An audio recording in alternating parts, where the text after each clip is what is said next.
जिले काउंसिल मटियारी जे अॻूणे चेयरमैन ऐं पाकिस्तान पीपल्स पार्टी जे अॻवान मखदूम फ़ख्र ज़मां भिटशा पहुची बीमारी जे बिस्तरे ते पयल पीपल्स लेबर ब्यूरो जे अॻवान ऐं सहाफ़ी अली मोहम्मद समूह जी अयादत कई।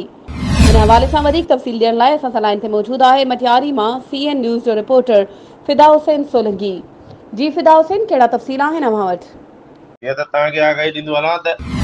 जिले काउंसिल मटियारी जे अॻूणे चेयरमैन ऐं पाकिस्तान पीपल्स पार्टी मटियारी जिले जे अॻवान मखदूम फ़ख्र ज़मां भिटशा पहुची बीमारी जे बिस्तरे ते पियल पीपल्स लेबर ब्यूरो जे अॻवान ऐं सहाफ़ी अली मोहम्मद समूह जी अयादत कई। मखदूम फ़ख्र ज़मां सां उन वक़्तु गुलाम अकबर भुट्टो, हाजी गुलाम रसूल मल्ला, अशरफ सेतो, प्रकाश ऐं ॿिया सांस गॾु हुआ।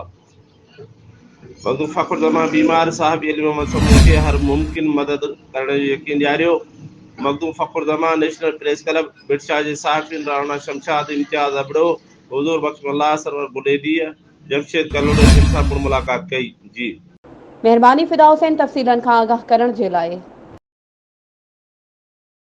वधीक ख़बरुनि ऐं अपडेट्स जे लाइ असांजे चैनल खे सब्सक्राइब कयो ऐं हा, बेल आइकन खे प्रेस करण न विसारिजो त जीअं असांजी हर नई अचण वारी वीडियो तव्हां ताईं पहुची सघे।